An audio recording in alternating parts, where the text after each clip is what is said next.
Quantos amam o Senhor Jesus? Diga amém.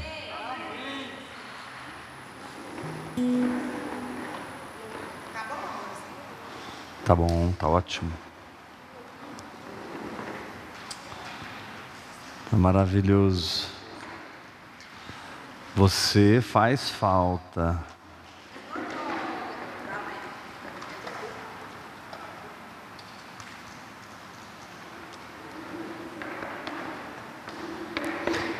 Abra a sua Bíblia no livro de Mateus. Hoje nós estamos nos nossos 52 dias de Neemias, amém? Cada dia um milagre. Quem já recebeu um milagre hoje, diga amém. Glória a Deus. Hã? Amém. Mateus, capítulo 28,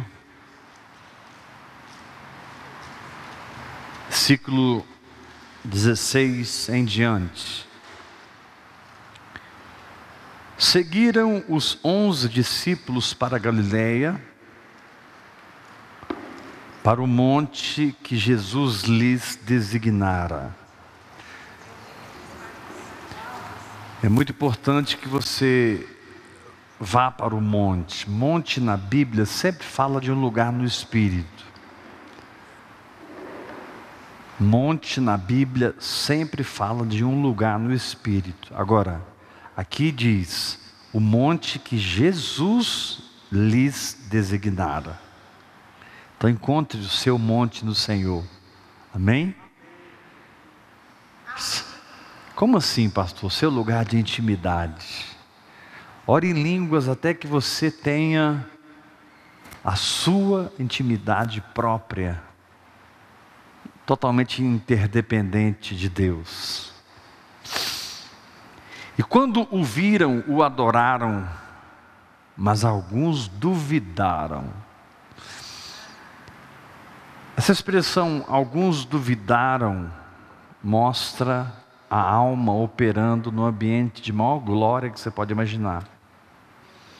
Não pensa porque você está vivendo um momento de glória, de vitória, de sucesso, que não haverão momentos de dúvida, de luta. Haverão.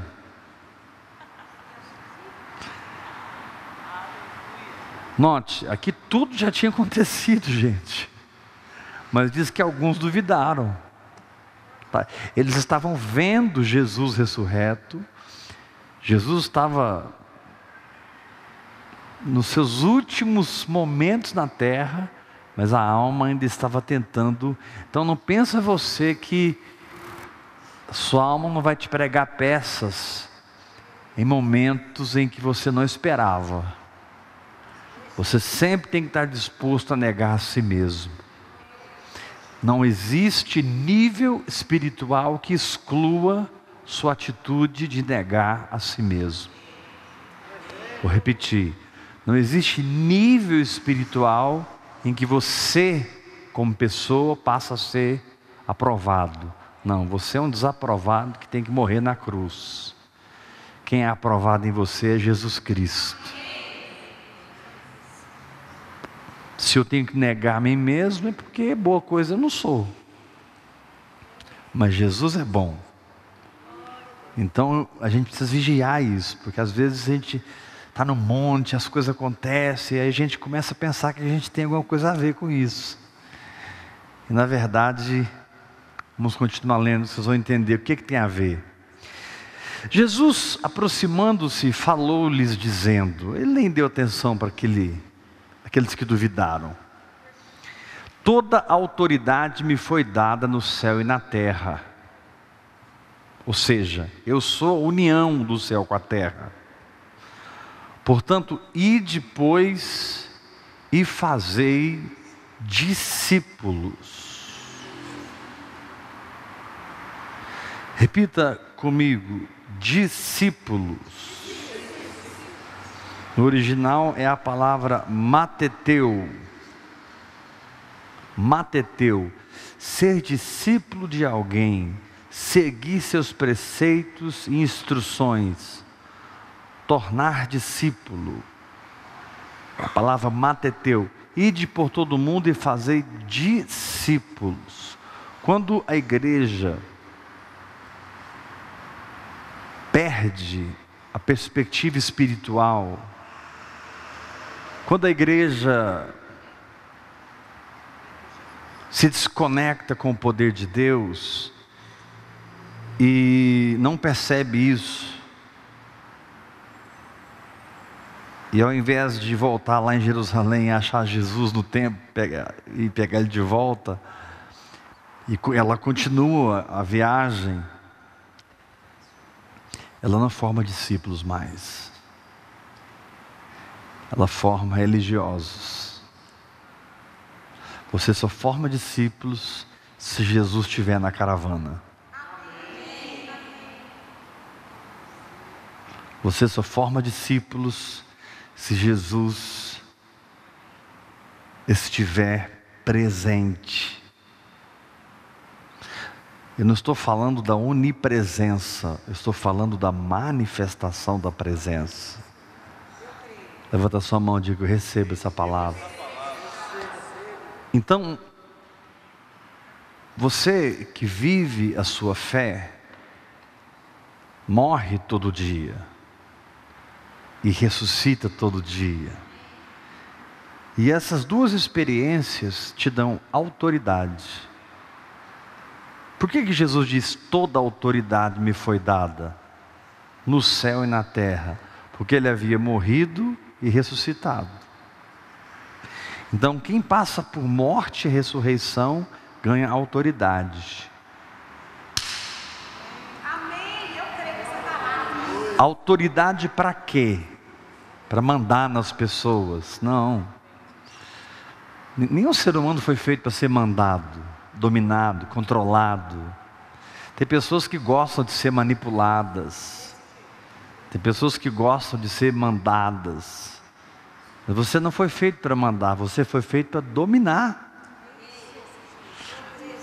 Mas como é que o senhor explica então a questão da autoridade espiritual na igreja? Simples, Jesus disse: quem dentre vós quiser ser o maior, seja o servo de todos. É simples. Se você quiser ter autoridade espiritual na igreja, você pode. Paulo disse: quem aspira ao episcopado, excelente obra almeja. Só que você vai estar lá no final da fila. Você vai estar na mesa colocando feijão para todo mundo que passa. A carne, o arroz. Você é um servo.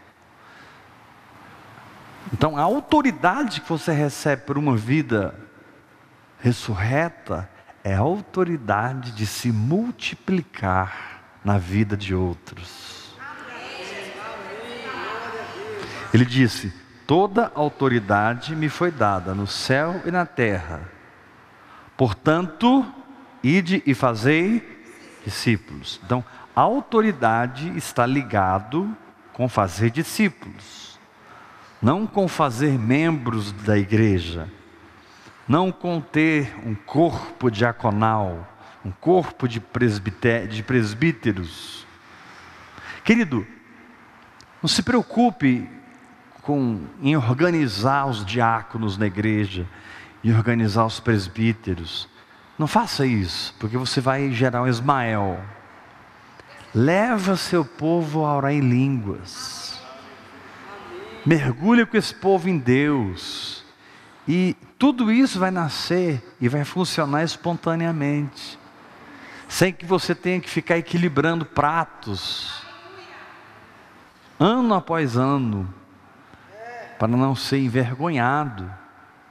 Deus não quer que a obra dependa de você, porque você só trabalha aqui. É o Espírito Santo que lidera tudo. É o Espírito Santo que é o pastor de tudo. Então quando ele diz: toda autoridade me foi dada no céu e na terra, ele está falando assim: eu morri e ressuscitei. Agora eu vou entrar em vocês. Agora eu não vou andar mais com vocês, eu vou andar em vocês. E eu vou me multiplicar em vocês. Então, o meu chamado é viver uma vida em Deus que se multiplica na vida de outras pessoas. O meu chamado em Deus é ter uma vida com Deus capaz de multiplicar-se em outras pessoas. Ter uma vida em Deus capaz de gerar ligações espirituais. Não ligações de alma. Sabe, ligações de alma, elas são tão fúteis, passageiras. Ligações de alma. Mas as ligações do Espírito, elas são sólidas, porque não é por um interesse. Ligação de alma é porque há um interesse de alguma parte. Ligação do Espírito não tem interesse. Tem você recebendo da unção que está na minha vida.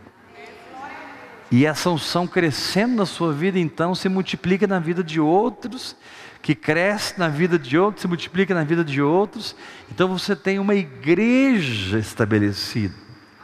Não um prédio, não uma estrutura, não uma instituição. Nada a ver. Igreja e instituição são duas coisas tão diferentes quanto a água é diferente do vinho. O fator instituição é simplesmente por causa dos homens. A gente tem um estatuto, tem um CNPJ, etc. A gente tem um mínimo de estrutura por causa dos homens. Mas Jesus nem isso tinha. Jesus não tinha organização nenhuma. Jesus tinha uma liderança. Jesus não tinha organização nenhuma. Jesus tinha uma influência. Jesus influenciava. 24 horas por dia, ele jorrava influência. 24 horas por dia, ele jorrava influência. As pessoas eram influenciadas a querer estar com ele, a querer ouvi-lo, a querer estar perto dele. Muitos queriam andar com ele, e muitos andavam com ele. Chegou um ponto que um grupo de mulheres, inclusive algumas casadas, não me pergunte como elas conseguiram, mas elas eram casadas, porque a Bíblia diz da mulher de Cusa, procurador de Herodes, que andava com Jesus. Uma mulher de alto escalão andava com ele, e diz que as mulheres prestavam-lhe assistência com os seus bens. Quantos querem prestar-lhe assistência com os seus bens? Então, toda a autoridade me foi dada, ou seja, eu estou numa condição multiplicável. Toda a autoridade me foi dada, eu estou numa condição transferível. Eu tenho autoridade, por isso eu posso me transferir para você.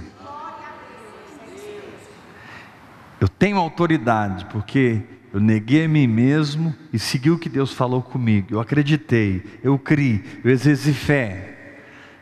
O grão de trigo caiu na terra, morreu, produziu muito fruto, 30, 60, 100 por um, e agora você vai passar pelo mesmo processo. Isso é igreja. Aquele pessoal que estava aqui na igreja, lotada aqui, né? As cadeiras que estavam aqui estavam bem lotadas domingo. Aquilo não é igreja. Mas aquilo não é errado, mas não é igreja. A igreja são as pessoas que nasceram de novo e estão ligadas espiritualmente umas nas outras,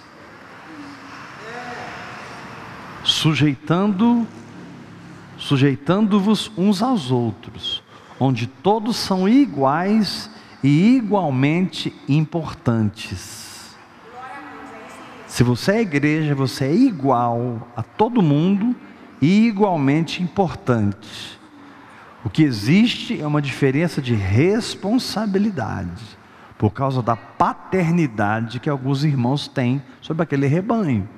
Alguns irmãos que já morreram mais do que você, já experimentaram a cruz numa profundidade maior.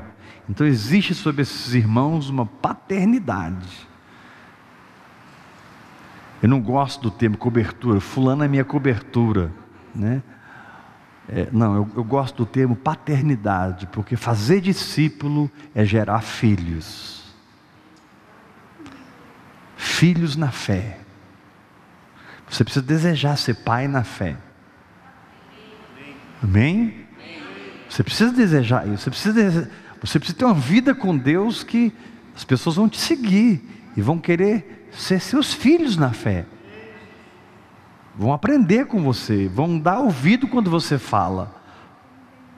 Levanta a sua mão e diga: eu recebo essa palavra. Por isso, jamais negligencie a oração em línguas. Jamais. Jamais negligencie sua comunhão com o Espírito Santo, sua entrega, dia após dia, hora após hora, hora após hora. Seja conectado com o Espírito. Muitas vezes envolvido com o trabalho, envolvido com os afazeres diários, mas conectado, bebendo, absorvendo, se energizando, se edificando, recebendo provisão no Espírito, para alimentar o corpo. Quando a Bíblia diz assim lá em Hebreus capítulo 10, atravessa o véu que está rasgado com intrepidez, venha com um coração cheio de certeza, venha com o corpo lavado com água pura. Aquele corpo ali não é o corpo físico. Quando o escritor de Hebreus diz assim: atravessa o véu com o corpo lavado, ele está dizendo o seguinte: atravessa o véu sabendo quem você é no corpo de Cristo. Atravessa o véu conhecendo o seu chamado. Que você seja um corpo lavado a tal ponto que você não tem dúvida de quem você é no corpo. Jesus disse: vós já estáis limpos pela palavra que eu vos tenho falado. Levanta a sua mão e diga: eu recebo essa palavra em nome de Jesus. Diga: a palavra de Deus me limpa para que eu funcione. Então, quando diz lá em Hebreus capítulo 10, para a gente entrar com intrepidez no Santo dos Santos, né? Com plena certeza, e ele fala assim: com o corpo lavado com água. Se você não vigiar, você reporta algo da lei, porque ele cita ali um fato da lei. O sacerdote passava pela bacia de bronze e se lavava, porque tinha muito sangue no altar de holocausto. O altar de holocausto era um lugar que os sacerdotes se sujavam muito, naquela matança, todo dia, matando pombas, cordeiros, bois. Havia muita matança, eles se sujavam. Então, quando eles iam para o santo lugar, eles tinham que tomar um banho. O que isso quer dizer? Quer dizer que você está se preparando, se dispondo para ser usado por Deus, para ser um vaso nas mãos do Senhor. Entra na presença de Deus, mas não entra sujo, ou seja, sem entender o seu chamado, sem perceber o seu propósito. Meu irmão, ore em línguas até que fique claro para você quem você é no corpo. E quando você começar a entender quem você é no corpo, comece a ser, assuma por fé. Mas eu não tenho oportunidade. Querido, ninguém precisa de oportunidade. Ele colocou 5 pães e 2 peixes na sua mão, isso é suficiente. Na hora certa, os seus 2 pães e 5 peixes vão, contrário, vão alimentar a multidão. Ou talvez você seja um Davi esquecido da reunião, mas na hora certa Samuel vai mandar te chamar. Assim, investe no seu sacerdócio, que Deus investe na unção dele na sua vida. Investe no seu sacerdócio, que Deus vai investir na sua projeção. Deus não vai te projetar mais do que o seu sacerdócio conquistou. A sua projeção é proporcional ao seu sacerdócio, porque senão você vai ficar orgulhoso, você vai ficar soberbo. Se Deus te der mais do que você mergulhou, você vai ficar soberbo. Deus não pode te dar mais do que você o conhece. O conhecimento que você tem de Deus vai produzir o seu nível de projeção, e isso vai ser seguro. Você não vai ficar soberbo, você vai ser uma pessoa humilde. E Deus vai gradualmente podendo promover você, confiar mais autoridade a você, te dar mais unção, mais poder, porque você é alguém que não troca as bolas. A minha autoridade é inversamente proporcional ao meu sacerdócio. O meu sacerdócio é a base da minha autoridade. Porque quando você realmente se entrega no altar de oração, você morre. Quando você realmente se entrega no altar de oração, irmãos, uma pessoa que tem uma vida de oração, ela é uma pessoa crucificada. Uma pessoa que tem uma vida disciplinada de oração, ela é uma pessoa que nega a si mesmo, porque a oração, ela é contrária à vida da carne, aos desejos da alma, aos afazeres do mundo. Uma vida de oração, ela vai se interpor entre você e a maioria das coisas que você está fazendo. Ela vai dizer: eu sou a prioridade. Uma vida de oração, ela vai te incomodar até que você coloque o Santo dos Santos em primeiro lugar na sua vida. Até que você não aguente não passar o véu. Você tem que passar o véu foi rasgado. Não, mas eu preciso cuidar da minha esposa, do meu marido, eu preciso cuidar dos meus netos, eu preciso cuidar disso, daquilo. Querido, eu não estou falando que você tem que ser irresponsável para ter uma vida de oração. Eu estou falando que as suas prioridades precisam ser muito bem estabelecidas. Eu não estou pregando irresponsabilidade. Se você precisa levantar às 7 da manhã e ir trabalhar, isso é responsabilidade. Se você para almoçar meio-dia e volta 1 hora, 2 horas, isso é responsabilidade. Se você termina o seu serviço 6 da tarde ou 7 da noite, responsabilidade.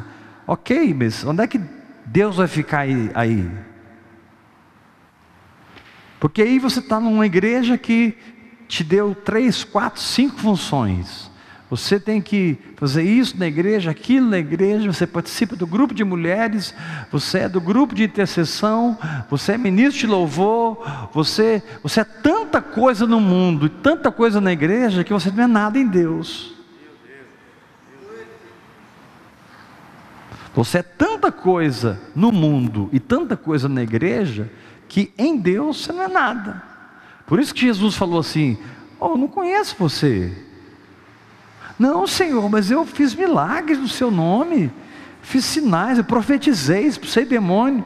Jesus vai olhar assim, Ele não vai dizer: não, vocês não fizeram, porque se é uma coisa que a gente sabe é fazer.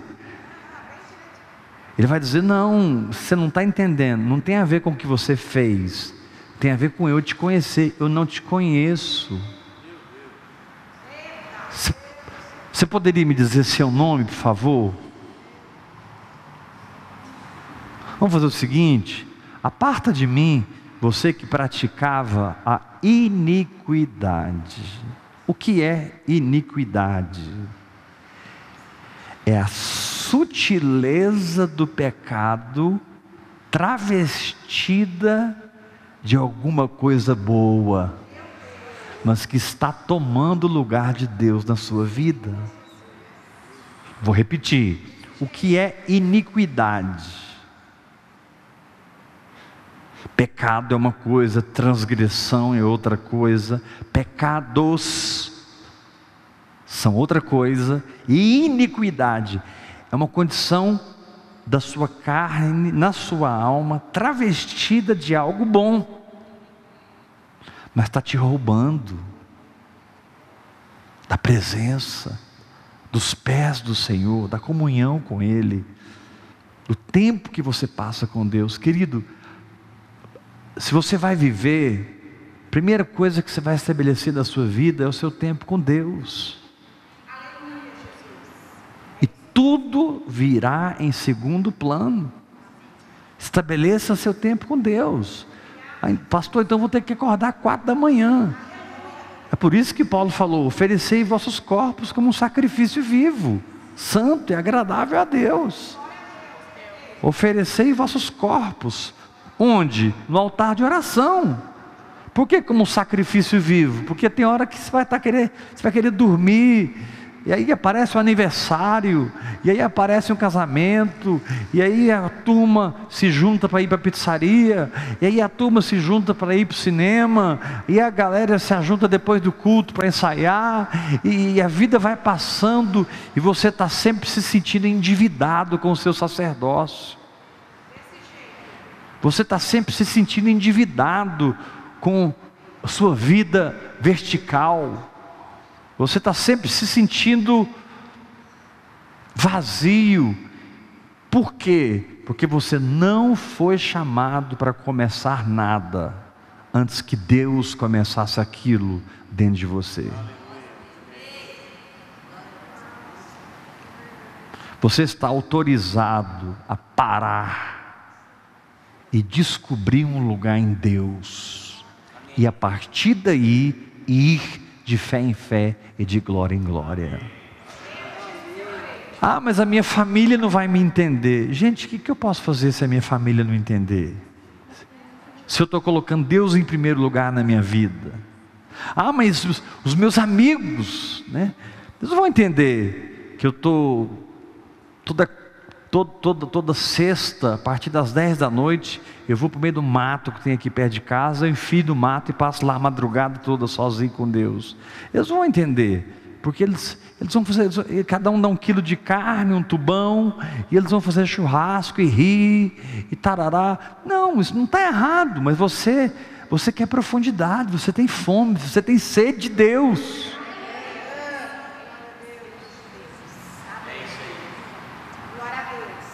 Então, Deus te deu uma linguagem sobrenatural, para que você não tenha desculpa de dizer: eu não tenho tempo. Deus te deu uma linguagem sobrenatural, para que você não possa dizer: eu não tenho um lugar para me orar, porque o lugar para você orar é dentro de você. Você pode estar cercado com 150 pessoas engravatadas. Você pode estar cercado de executivos, de trabalhadores, de situações das mais diversas, mas por dentro você está em chamas, balbuciando em outras línguas, meditando na palavra, e com a sua mente ligada nas situações, porque a mente fica infrutífera. Por que a mente fica infrutífera? Para Deus te liberar para resolver as coisas, enquanto o seu espírito fica com Ele.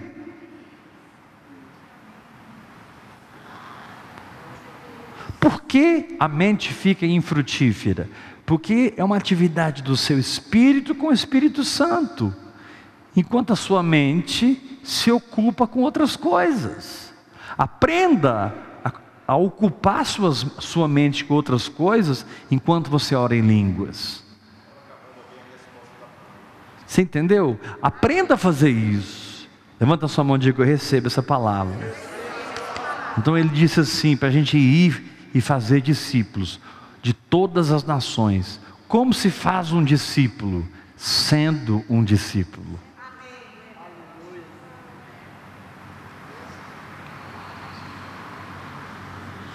Como se faz um discípulo? Sendo um discípulo. Fiel. Fanático. Essa palavra não é boa, mas só para uma força de expressão. Eu não gosto dessa palavra fanático, porque não é fanatismo, mas seja um discípulo. Seja um discípulo de um homem de Deus, de uma mulher de Deus. Seja discípulo do Espírito Santo. Fala para o Espírito Santo, eu vou grudar no seu pé, eu não vou soltar não. Até que eu te encontre, até que eu veja a sua face, Senhor. Até que a sua voz para mim seja clara. Eu não vou ser alguém confundido espiritualmente na terra, não. Eu vou parar, eu vou resolver as bases da minha vida espiritual. Eu vou parar, eu vou resolver os fundamentos.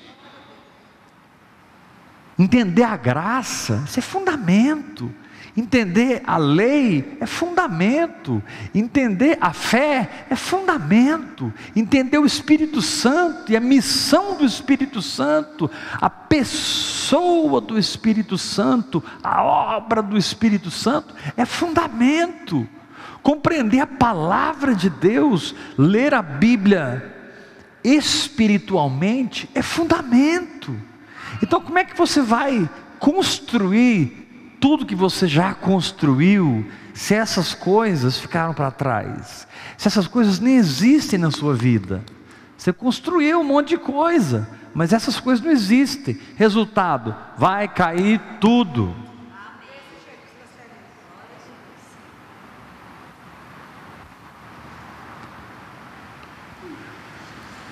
Pastor, mas eu construí os fundamentos e tudo caiu, menos você. Amém, Jesus. Glória a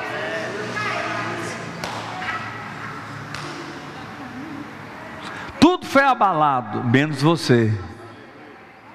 Porque eu estou pregando essa palavra, eu sei, já vem logo na sua mente. Mas fulano entrou em Deus e a vida dele virou uma bagunça. Não, olha para ele, ele está feliz. Olha para ele se encontrou. Olha para ele tem paz no coração.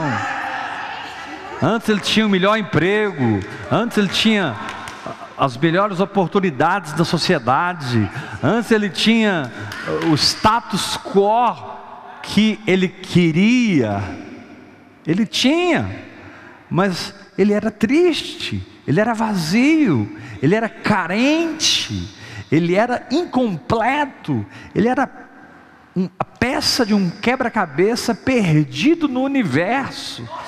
E de repente tudo mudou e ele encontrou o seu lugar espiritualmente. Profetizo, você que me assiste pela internet, você que está aqui essa noite, eu declaro que você vai começar certo. Você vai começar nos pés do Senhor. Você vai construir uma vida a partir do Espírito. Você vai construir uma vida a partir da fé. Você vai fazer muita coisa, mas todas elas nasceram em instruções íntimas do Espírito Santo. Você vai estar sempre consciente da presença de Deus, porque você está fazendo o que Deus diz. Você está crendo.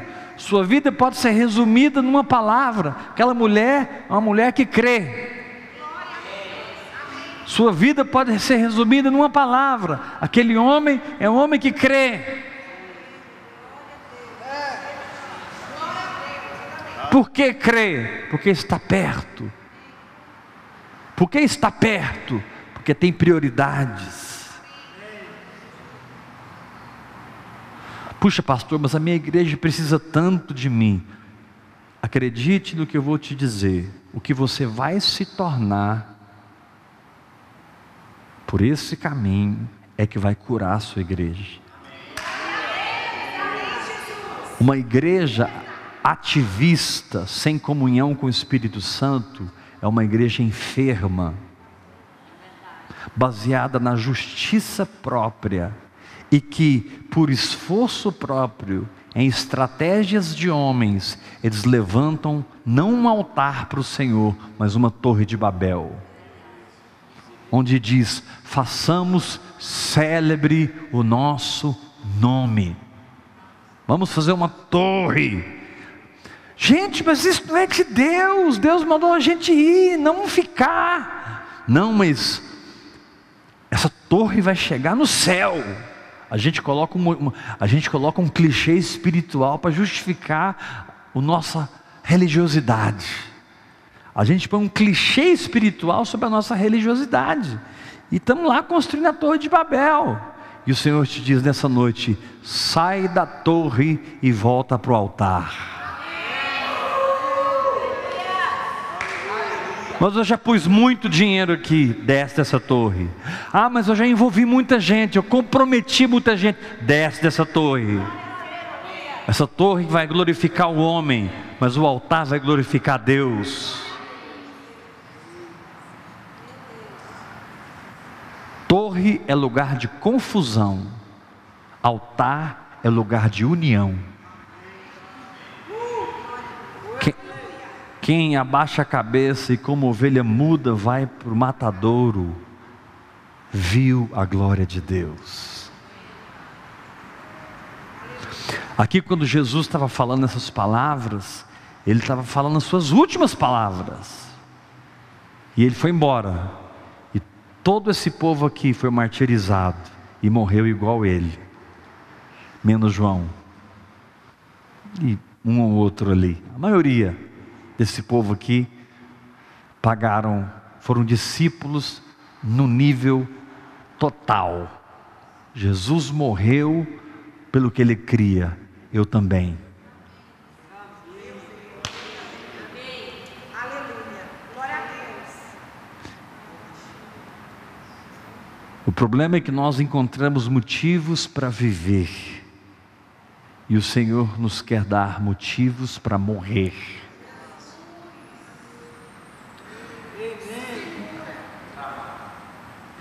Se você não tem uma paixão, um encargo, um chamado que te dá força para passar por mortes e mais mortes, você ainda não tocou no chamado de Deus para a sua vida. Porque o chamado de Deus da sua vida, ele produz uma atmosfera de temor do Senhor. O chamado de Deus na sua vida, ele não produz uma atmosfera de medo, não, uma atmosfera de eu tenho que fazer, jamais, mas Ele te dá uma atmosfera de temor e tremor. Paulo disse: ai de mim se eu não pregar o Evangelho. Não é porque Deus ia castigá-lo, não, irmãos.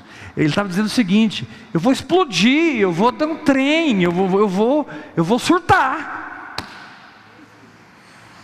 se eu não pregar o Evangelho. É isso que Paulo estava falando. Paulo não estava dizendo assim, ai de mim por causa de Deus. Paulo estava dizendo, ai de mim por causa dele mesmo. Ai de mim, porque eu sou tão apaixonado em pregar o Evangelho, eu sou tomado dessa paixão. Cada átomo do meu ser prega Jesus Cristo.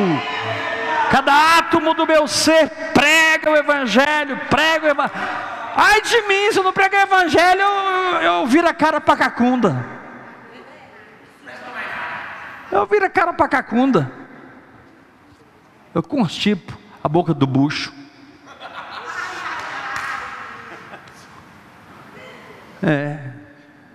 Essa é uma expressão bem da roça de Goiás, né? Constipar a boca do bucho, virar a cara para cacunda, dá acesso. Acorde lá, fulano está dando acesso. Que é uma convulsão, né? Ou eu cumpro o meu chamado, ou eu vou dar um acesso. Eu estou brincando, irmãos, mas eu estou querendo expressar que quando você está cara a cara com quem você foi chamado para ser, você não consegue ser outra coisa. Antigamente, ouça isso, antigamente, você vivia na alma e o seu chamado vinha a reboque. Agora você vive no espírito e as coisas da terra vêm a reboque.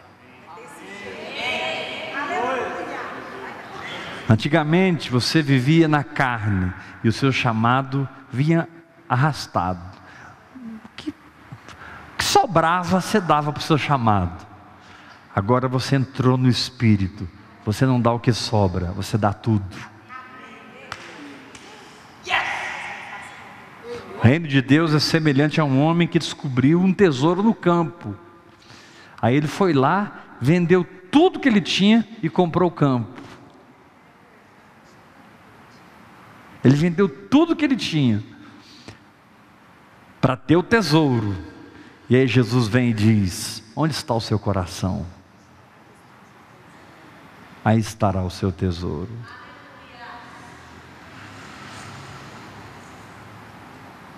Pastor, mas eu sou um empresário assim, mas eu sou um pastor assim.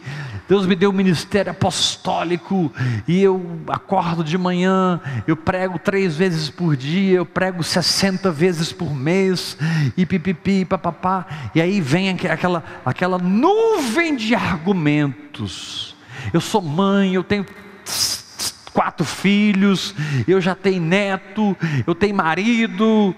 Querido, Jesus disse assim: quem quiser ser meu discípulo, tudo bem, você quer viver a sua vida, você vive a sua vida, e eu vou te chamar, você está salvo, você vai para o céu. Agora não espera galardão de mim lá não. Você vai para o céu, mas não espera prêmio, porque o prêmio não é para quem exerce os dons com eficiência, o prêmio é para quem morre a cada dia. Galardão não está ligado com a eficiência do dom, galardão está ligado com a profundidade da cruz, porque os dons foi Deus que te deu. Às vezes as pessoas perguntam para mim: pastor, mas como é que você pode, essa revelação que você tem e tal? Querido, não sou eu. Eu só digo isso, não sou eu. Passa por mim. Eu só sou um marmiteiro, eu só seguro o microfone. Não sou eu. Que galardão que eu vou ter por um ministério poderoso na palavra, se é Ele que está passando por mim? Agora, quando aquela pessoa que eu mais amava cuspiu na minha cara e me traiu, como eu sou com ela?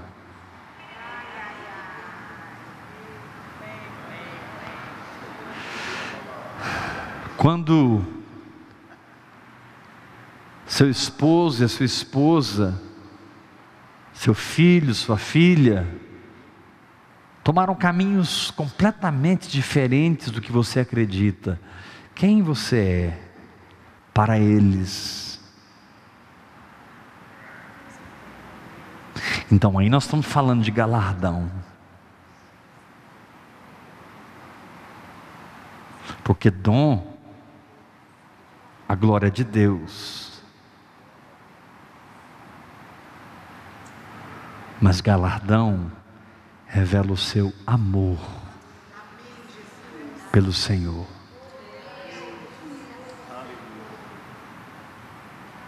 A questão do galardão não está ligado com a eficiência do dom. A questão do galardão está ligado com o meu amor a Ele. Por que você vai continuar, Heber? Por causa disso. Não. Eu amo Jesus. Eu amo Jesus e porque eu amo Ele, eu vou continuar. E daqui 20 anos eu estarei firme, no mesmo caminho, porque eu amo o meu Senhor. Ele entrou no meu espírito e fez um rasgo irreparável.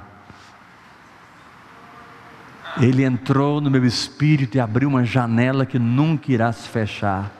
Eu sempre me coloco nessa janela e contemplo a sua face. E posso adorá-lo. E posso, ao olhar para Ele, me resolver completamente. Ao olhar para Ele, me acalmar completamente. Ao olhar para Ele,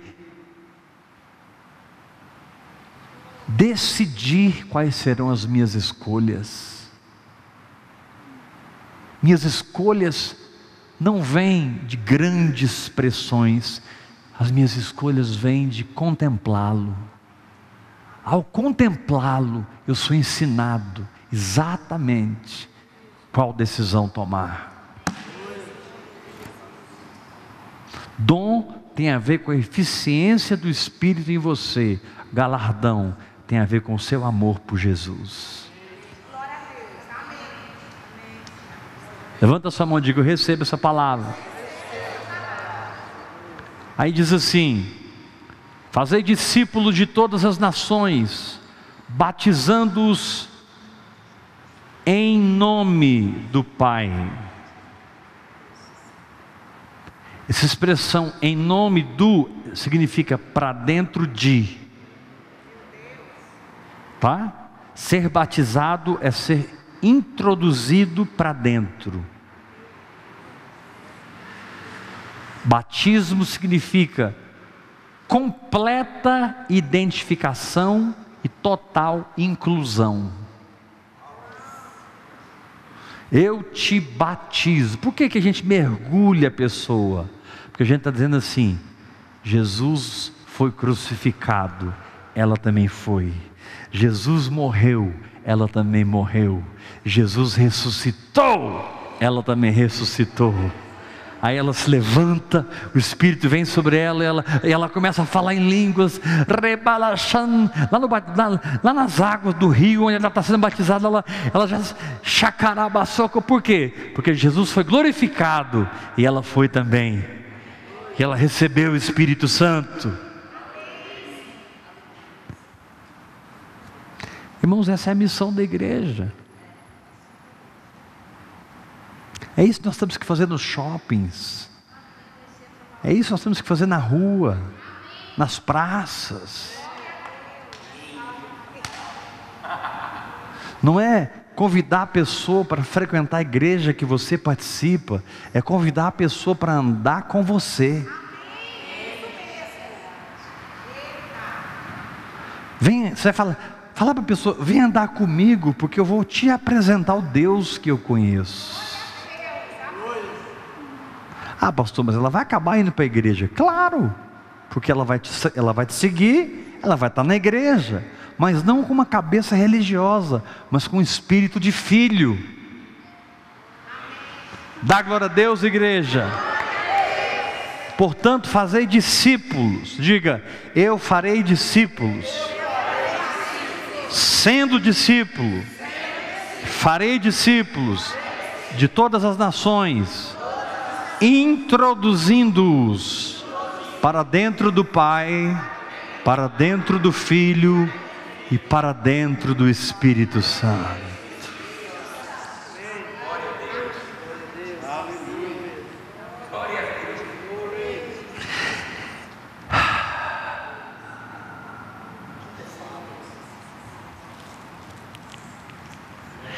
Ensinando-os a guardar todas as coisas que eu vos tenho ordenado. Não Moisés, eu. Agora preste atenção. Quando Deus criou Adão, glorioso, perfeito, a coroa da criação, o êxtase de Deus, criou Eva, e aquele casal brilhava no universo inteiro. Aquele casal foi conhecido em todo o universo, pelos principados, pelas potestades, pelos serafins e querubins, e o universo ficou sabendo que Deus criou duas pessoas iguais a Ele, e aquilo deixou todo mundo muito doido no universo. Aquilo deixou todo mundo muito maluco. Como que Deus conseguiu fazer alguém semelhante a Ele, e a imagem dEle? Naquele momento Deus criou uma linha do tempo para Adão, onde Adão e Deus construiriam juntos, sobre o jardim, a cidade, a Nova Jerusalém.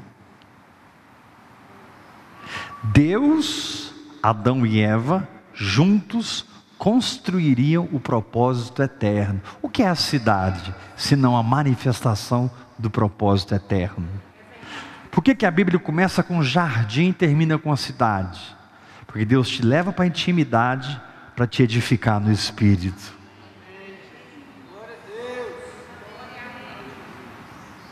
O propósito não é que você fique no jardim o tempo todo. O propósito é construir em cima desse jardim uma cidade. Então Deus criou uma linha do tempo perfeita. Quando Adão peca, ele morre, se desliga de Deus e entra em outra linha do tempo. Aquela linha do tempo passou a ser apenas de Deus por 4.000 anos. Aquela linha do tempo inicial. E Deus foi fiel a ela até o fim. Mas Adão e Eva caíram daquela linha de tempo, e foi criada outra linha de tempo. E as coisas começaram a acontecer. Enfermidades, guerras, mortes, maldições, divisões, separações. As nações apareceram, os homens se dividiram. E aquela linha de tempo, governada pelo pecado, concebida por Adão, por desobedecer a Deus, ela seguiu o seu curso com toda a força, e as trevas tomaram conta de tudo que você possa imaginar.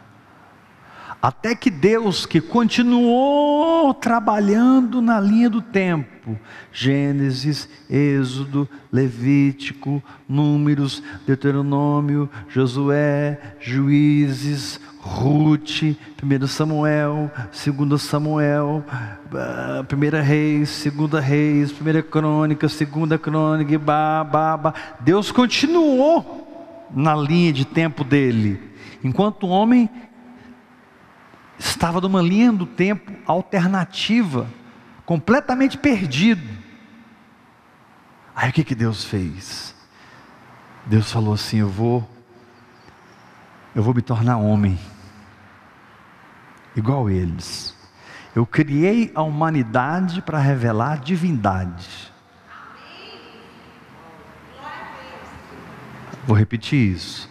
Eu criei a humanidade para revelar a divindade, mas a humanidade falhou. Então eu me tornarei humano, e eu vou entrar na linha de tempo deles.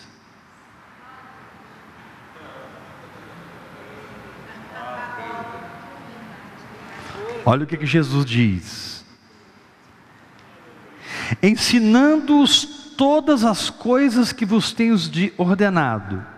Aí Jesus diz assim: e eis que estou convosco todos os dias até a consumação do século. Dá um glória a Deus bem forte. Eis que estou, quando Jesus ressuscitou, reunificou céus e terra, criou novamente uma ligação da linha de tempo original com a linha de tempo natural. Ele disse: eu vou estar com vocês, para que vocês tenham coragem de crer em uma linha do tempo que agora é invisível, mas vocês vão viver pela fé, e pela fé eu vou resgatar vocês para a minha linha de tempo.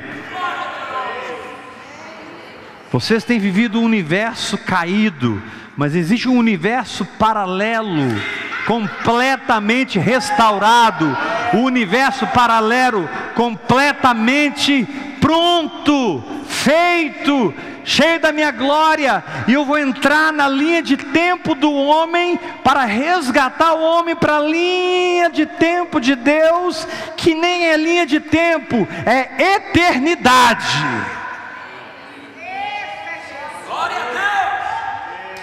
Irmãos, não pense você que a humanidade está perdida,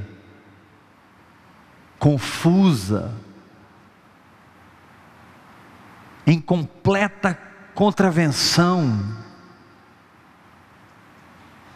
Ásia é de um jeito, as Américas são de outro jeito, a Europa é outro jeito. Não pense que essa bagunça que o homem está aprontando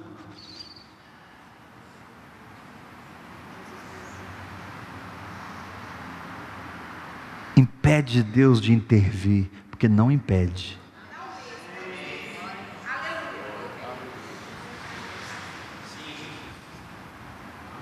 Hoje, depois de Jesus Cristo, qualquer pessoa pode estar metida na pior encrenca da sua sociedade, e ele pode encontrar com Jesus ali, e ter a sua história mudada ali,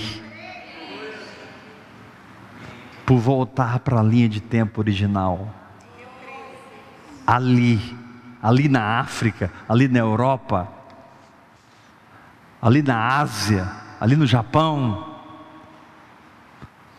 O modus operandi daquele povo não é mais o modus operandi dele, porque ele encontrou com Jesus, ele nasceu de novo e ele mudou de dimensão. Agora ele anda pela fé. Aqui nasce a nossa revolta contra a religião. Aqui nasce a nossa revolta contra os esquemas do homem em nome de Deus, porque os esquemas dos homens em nome de Deus impedem que isso aconteça.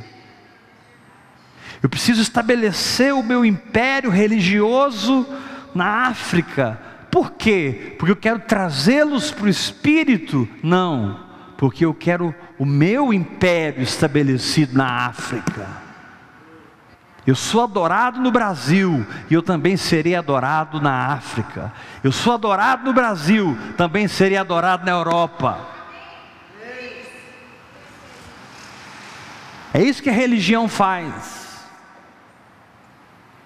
A religião cria um sistema que para esse processo, porque Jesus entrou, fez a obra, abriu a porta e nos tirou para o seu reino de volta. Agora os religiosos vêm com as doutrinas falsas para matar a fé. Porque se alguém mata a sua fé, ele te desconecta do céu. Se Satanás rouba a semente do seu coração, ele rouba a sua ligação espiritual com o seu pai na fé. Se Satanás consegue atingir a sua ligação espiritual, ele consegue atingir todo o seu destino. E aí você volta para a linha de Adão, mas com uma casca de religião. Olha para mim. Você volta para a linha de tempo de Adão. Diga forte: linha de tempo de Deus. Kairos. Linha de tempo do homem. Cronos. Diga mais forte, igreja: linha de tempo de Deus. Kairos. Linha de tempo do homem. Cronos. Então, quando você nasce de novo, você começa a viver o Kairos, o tempo de Deus. A religião vem, e Satanás usa a religião, qualquer religião. Satanás é o pai de todas as religiões. Cada religião foi milimetricamente planejada por Satanás. E as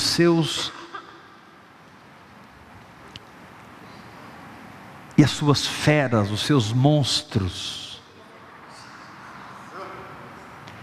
os seus gigantes, que eram serafins antes, que eram querubins, agora são monstros, inteligentíssimos.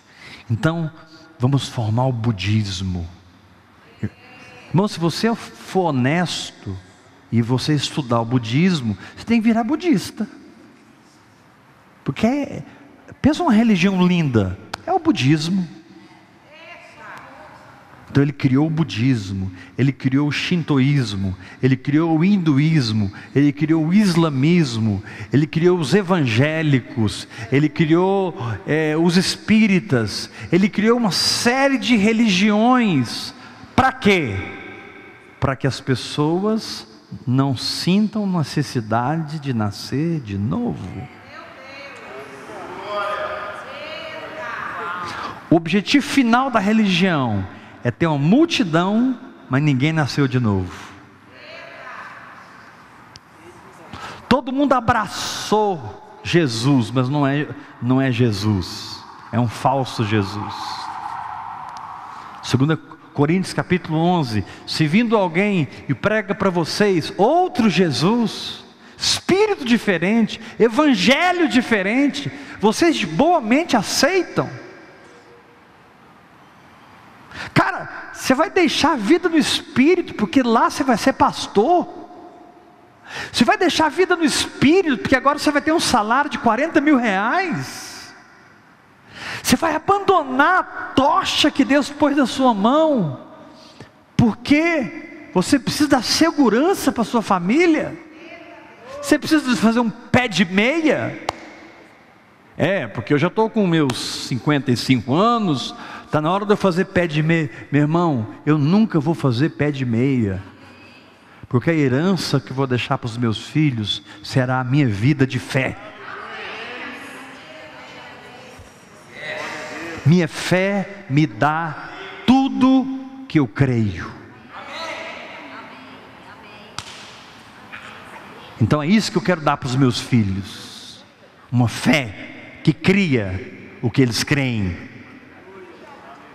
E por que eles creem? Porque eles andam com o Senhor.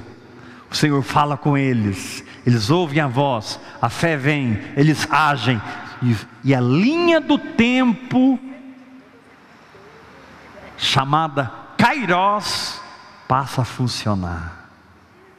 Então, todo esquema religioso é para que as pessoas frequentem, cresçam, se promovam, façam cursos, tenham tudo, sejam tudo na religião, menos nascidos de novo.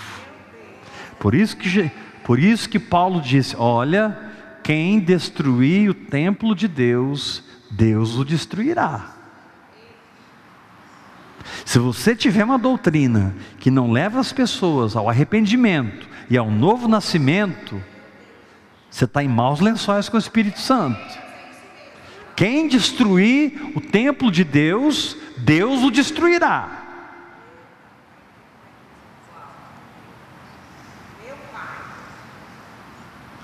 Se te pregam um evangelho que não começa no novo nascimento, foge desse evangelho.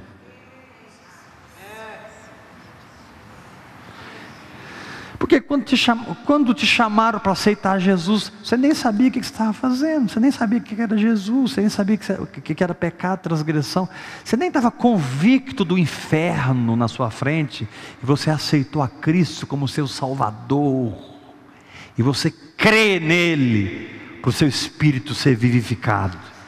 Então as religiões, elas produzem filosofias que não têm por trás de si realidades. Isso sim é fanatismo.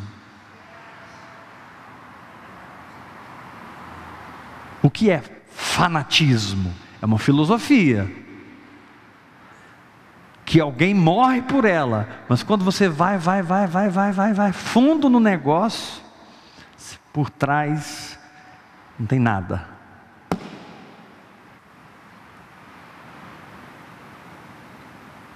Por que eu nunca abandonei vida no Espírito? Porque por trás disso, sempre tem um Deus aparecendo para mim, sempre tem um Deus me curando. Por trás dessa graça, desse evangelho, dessa vida no Espírito, desse hora após hora, dessa simplicidade com meu Deus, sempre tem um Deus que me consola, sempre tem um Deus que me cura, sempre tem um Deus que me liberta, sempre tem um Deus que me levanta quando eu caio, sempre tem um Deus que me perdoa quando eu peco, sempre tem um Deus que me dá um recomeço e outro recomeço e outro recomeço. Ele sempre deixa as 99 e vem atrás de mim. Eu não sei o que Ele tem comigo, mas Ele não larga do meu pé. Eu tenho um dengo com Ele, eu sou especial para Ele. É muito amor, é muito amor, é muito amor, é muito interesse divino num ser tão insignificante como eu. Mas é essa vida que eu decidi viver, o evangelho simples de Jesus Cristo, que me faz funcionar no Espírito, frutificar no Espírito, andar no Espírito, andar no poder de Deus.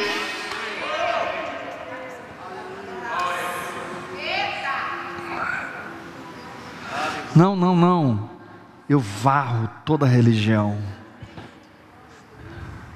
Querido, se fosse para me abraçar a religião evangélica, eu não seria. Porque é melhor ser espírita. O espírito pelo menos vai reencarnando, né? Até eu não tenho que nascer de novo. Eu não tenho que me arrepender dos meus pecados. É só fazer boas obras e evoluir o espírito, evoluir. Se religião fosse verdade, eu não queria ser evangélico. Você só toma na cabeça. Você pastoreia, dá sua vida, faz tudo. Deixa eu ficar até calado aqui.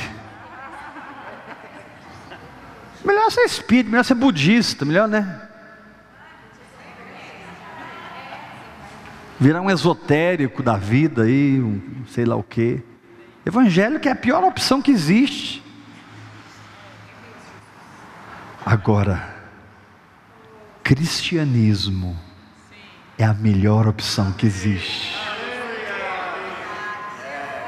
Porque ser cristão é ter a natureza de Jesus, é ser igual a Ele na natureza, no Espírito. E por ser igual a Ele, eu sou habitado pelo Espírito do Pai. Aleluia.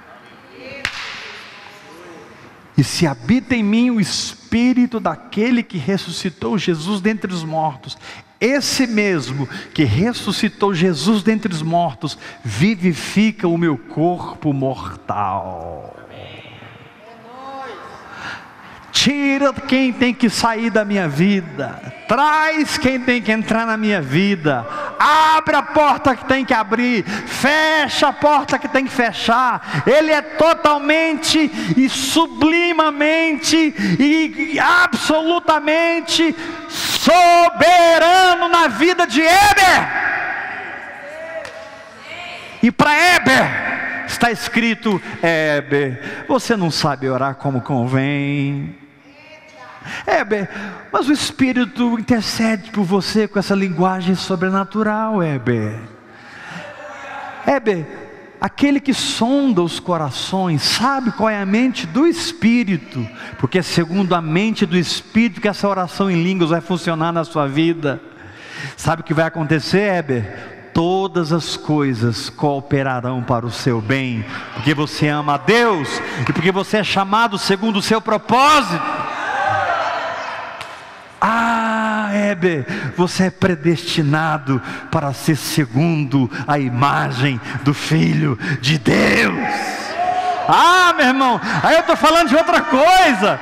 Eu não estou falando de ouvir e crer. Eu não estou falando de batista. Eu não estou falando de Assembleia de Deus, de videira, de religião nenhuma. Eu estou falando de uma vida em Jesus Cristo. Uma vida em Jesus Cristo. Uma vida em Jesus Cristo. Uma vida ligada com o Pai. Como eu clamo, Abba, Pai.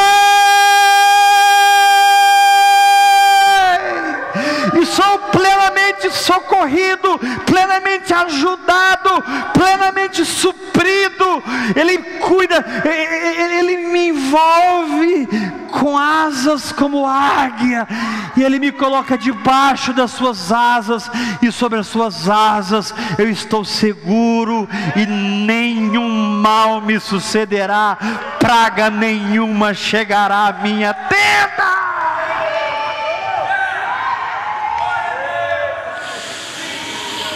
Porque a Ele eu me apeguei com amor, e Ele me salvará, porque eu conheço o seu nome.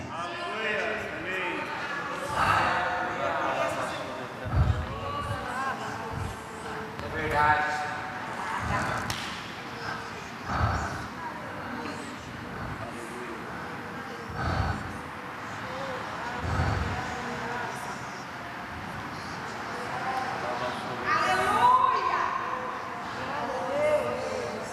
O diabo criou a religião, todas elas, para prender você no nível da sua alma.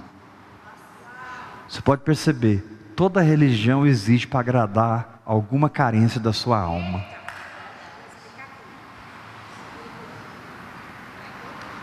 Agora, o cristianismo, ele veio para desagradar a sua alma.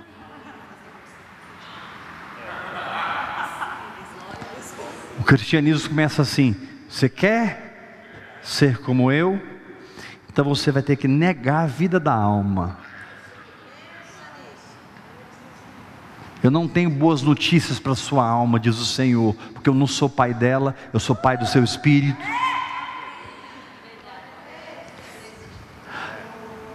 Porque eu fiz uma regressão. Para com esse negócio de regressão, você só vai achar porcaria. Porque minha alma, porque meus sentimentos, eu penso, eu acho, eu sei, e aí? Passaram-se 20 anos, e aí? Cadê o avivamento?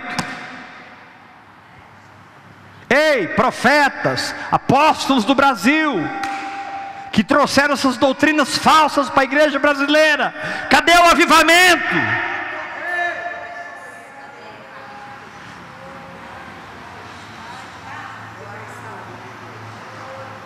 Sim, as igrejas estão lotadas, mas onde está o avivamento?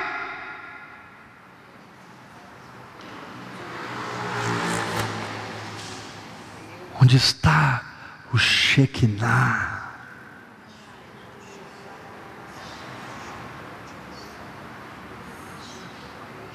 Onde está o lugar onde a gente fica 3 horas em silêncio, totalmente absortos pela glória de Deus?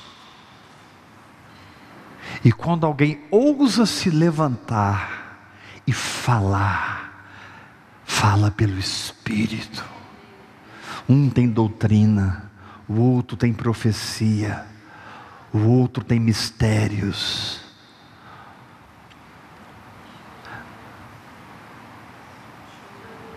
O outro tem isso, o outro tem aquilo.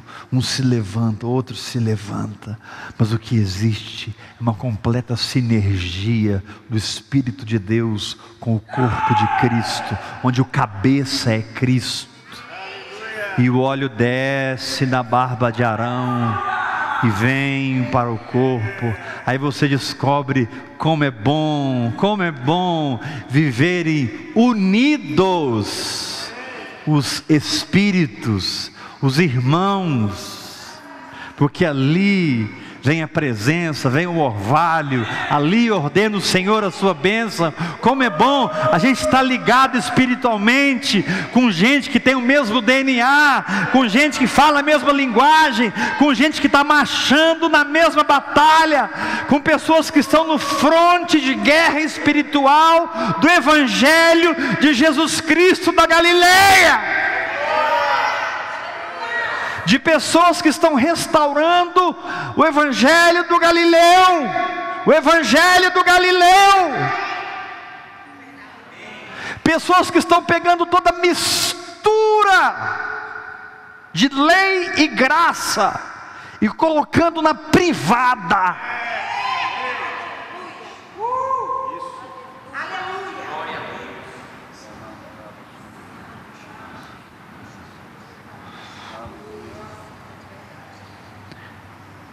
Tem duas linhas do tempo.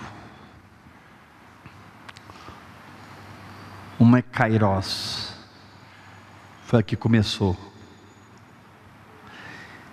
e ela já se concluiu, porque lá em Apocalipse 21 diz assim: tudo já está feito. Quando Jesus aparece pregando, Jesus falou assim: o tempo está cumprido. Quando Jesus começa a pregar, ele fala assim: ei, arrependei-vos e crede no Evangelho, porque é chegado o reino de Deus. E é o seguinte: o tempo está cumprido. Quando você sai do Cronos e entra no Kairos, você anda no feito de Deus.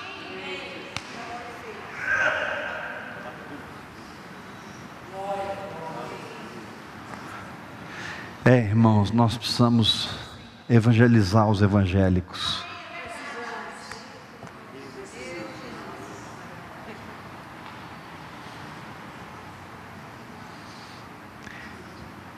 Eu não sei quem estava aqui domingo. Quem estava aqui domingo? Foi uma palavra muito simples que eu trouxe. Muito simples, foi leite. Mas eu fui extremamente ousado ao dar o título à palavra.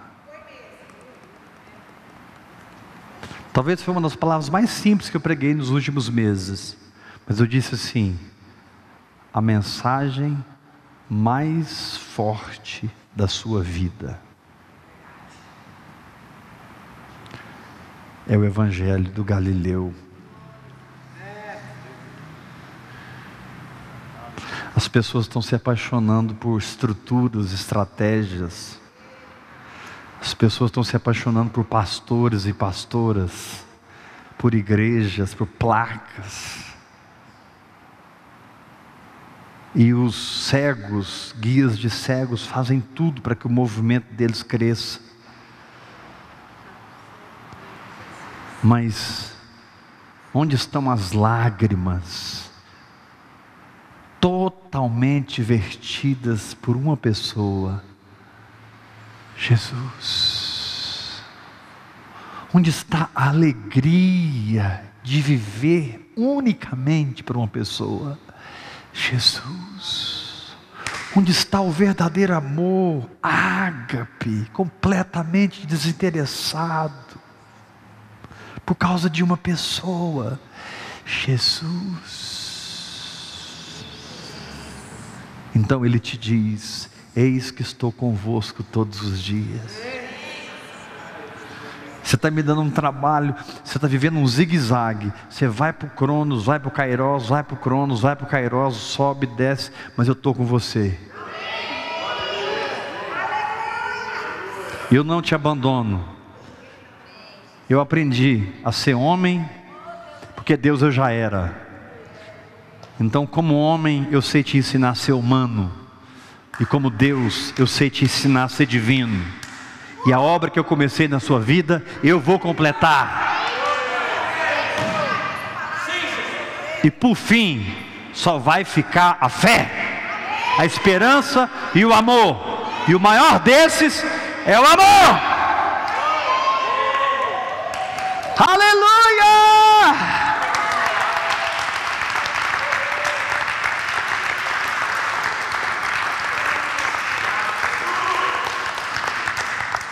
Eu quero fazer uma profecia para todas as pessoas que estão assistindo na internet. E uma profecia que todas as pessoas que estão aqui hoje. Deus vai nos ensinar a pregar o Evangelho para essa geração. Como Deus ungiu Billy Graham. Como Deus ungiu T.L. Osborne.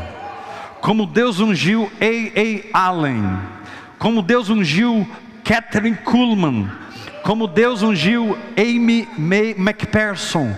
Como Deus ungiu Smith Wigglesworth. Como Deus ungiu John Wesley. Como Deus ungiu George Whitefield. Como Deus ungiu esses homens. E eles pregaram o Evangelho para a sua geração. Deus vai nos ensinar a resgatar e pregar o Evangelho para essa geração.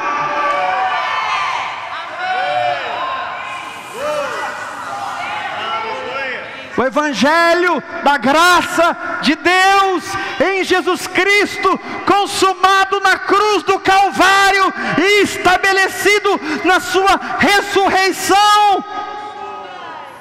Quando Ele foi glorificado e assentado ao lado do Pai, recebendo a promessa e derramando sobre nós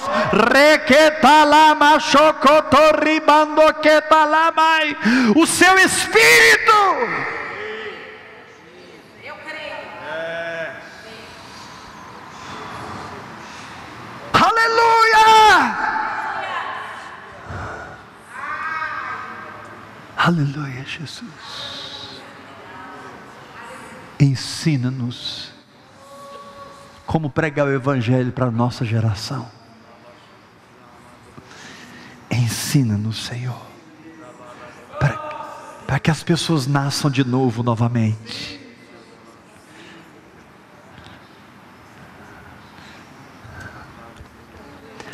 Para que as igrejas não estejam com multidões de mortos, mas multidões de vivos.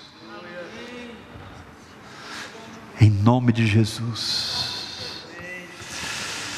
Oh, Senhor Jesus. Oh, Senhor Jesus. Oh, Senhor Jesus. Faça o que tiver que ser feito. Senhor, eu estou na terra e eu posso fazer esse pedido. Eu estou vivo aqui na terra. O Senhor me deu autoridade para orar e abrir uma porta para o céu na terra. Faz o que precisa ser feito, mas que o Evangelho do Galileu seja restaurado na terra, em nome de Jesus.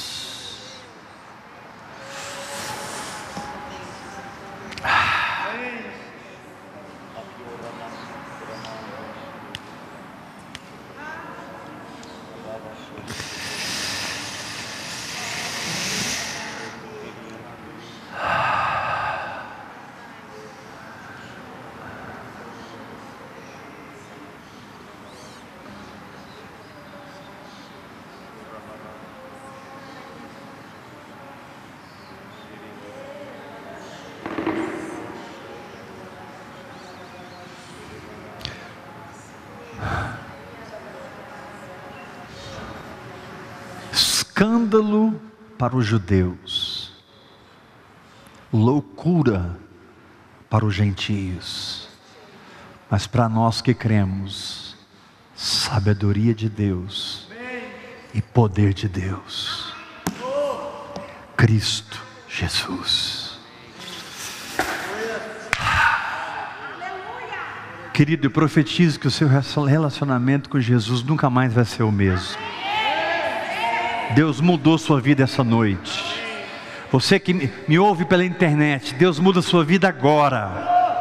Você se encontra com o Galileu.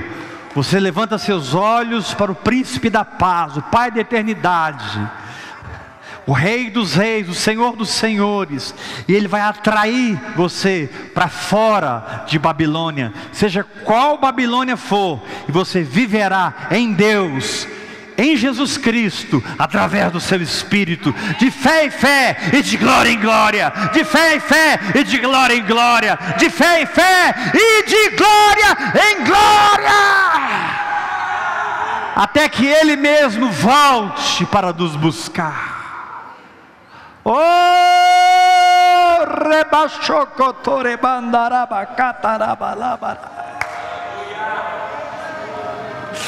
até que Ele volte para nos buscar.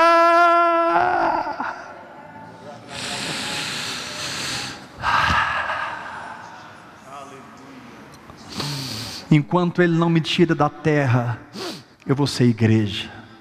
Igreja é aquele que sai para fora. Eu vou sair. E um dia Ele vai me tirar.